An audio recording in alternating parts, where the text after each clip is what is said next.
আসসালামু আলাইকুম, নমস্কাৰ। আশা কৰোঁ সকলোৱে ভালেই আছে। Hello' brother and sister, how are you? Comment কৰি জনাব কমেণ্ট বক্সত। ভাৰতবৰ্ষখন স্বাধীন হোৱা প্ৰায় 70 বছৰ পাৰ হৈ গৈছে। এতিয়া এই ভাৰতবৰ্ষখন যেতিয়া স্বাধীন হৈছিল বা স্বাধীন হোৱাৰ আগত ইয়াতে আমাৰ মুছলিম, নন মুছলিম বিভিন্ন ধৰণৰ জাতি ধৰ্মৰ বৰ্ণ নিৰ্বিশেষে সকলো মানুহ কিন্তু বসবাস কৰিছিলে। আৰু এই ব্ৰিটিছসকলক ভাৰতৰ পৰা ভাৰত ত্যাগ যিটো আন্দোলন, এই সময়ত আমাৰ মুছলিম ব্ৰাদাৰ এণ্ড ছিষ্টাৰসকলেও কিন্তু তীব্ৰভাৱে আন্দোলন কৰিছিলে আৰু আন্দোলনত কিন্তু সহায় সহযোগিতা আগবঢ়াইছিল। আৰু বহুত মুছলিম ব্ৰাদাৰ এণ্ড ছিষ্টাৰেও কিন্তু দেশৰ কাৰণে নিজৰ আত্মবলিদান দিছিল, নিজৰ জীৱন ত্যাগ কৰিছিল, শ্বহীদ হৈছিল দেশৰ কাৰণে। আজি ক্ষমতাৰ লোভত, ক্ষমতাৰ কবলত পৰি বিভিন্ন ধৰণৰ চৰকাৰে আহি আমাৰ আজি ভাৰতবৰ্ষখনত যিটো ধৰণৰ ৰাজনীতি কৰি আছে, সকলো ধৰণৰ ৰাজনীতিৰ এটাই উদ্দেশ্য হ'ল মুছলিম সমাজখনক একেবাৰে ধ্বংস কৰি দিয়া। আজি মুছলিম সমাজক, মুছলিম ব্ৰাদাৰ এণ্ড ছিষ্টাৰসকলক এই ভাৰতবৰ্ষৰ পৰা সম্পূৰ্ণৰূপে বিতাড়িত কৰা, এইটো কিন্তু আজিৰ তাৰিখত আমাৰ চৰকাৰৰ হওক বা নন মুছলিম ব্ৰাদাৰ এণ্ড ছিষ্টাৰসকলৰ কিছুমানৰ কিন্তু মূল উদ্দেশ্য এইটো।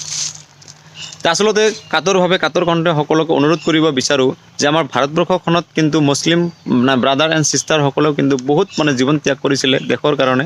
আজি ৱাকাফ এমেণ্ডমেণ্ট বিল যিটো চৰকাৰে পাছ কৰিছে, আৰু সেই ৱাকাফ এমেণ্ডমেণ্ট বিলৰ দ্বাৰা আমাৰ মুছলিম সমাজত কেনেধৰণৰ ক্ষতি হ'বলৈ গৈ আছে আৰু মুছলিম সমাজত কেনেধৰণৰ এটি বেয়া প্ৰভাৱ পৰিব গৈ আছে, সেই কথাটো কিন্তু বহুত চৰকাৰৰ মানুহে ৰিয়েলাইজ কৰিব পৰা নাই।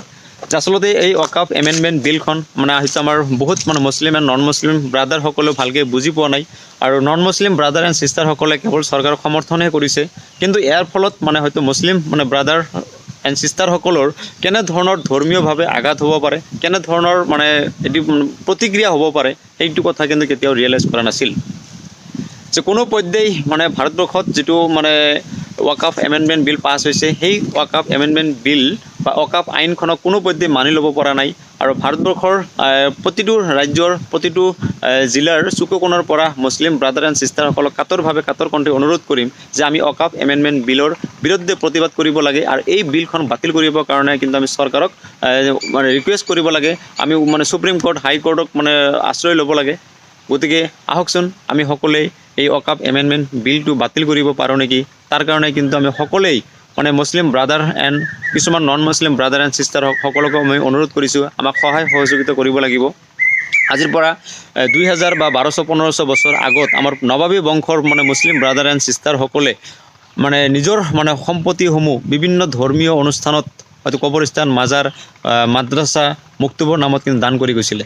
আজি সেই মছজিদ, মাদ্ৰাছা, কবৰস্থান বা মাজাৰৰ যিবোৰ মাটি, আৰু সেই মাটিবোৰ কিন্তু এতিয়া চৰকাৰে ৱাকাফ এমেণ্ডমেণ্ট বিলৰ দ্বাৰা বা আইনৰ পাছ কৰি আইনৰ দ্বাৰা সেইবোৰ মাটি চৰকাৰৰ হাতত লৈ যাব।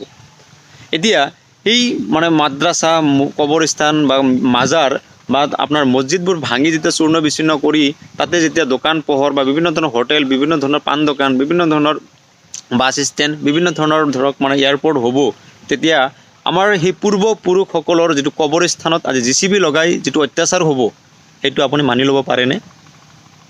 গতিকে শৰীৰৰ এক ফোঁটা তেজ থকালৈকে কিন্তু আমি ৱাকাফ এমেণ্ডমেণ্ট বিলৰ বিৰুদ্ধে কিন্তু মাত মাতিব লাগিব, আৰু এই বিলখনক আমি যাতে কাৰ্যকৰী নহয় তাৰ কাৰণে কিন্তু আমি সকলো মুছলিম ব্ৰাদাৰসকলে কিন্তু সকলো ঠাইৰ পৰাই তীব্ৰভাৱে প্ৰতিবাদ কৰিবৰ কাৰণে কিন্তু চেষ্টা কৰিব লাগিব।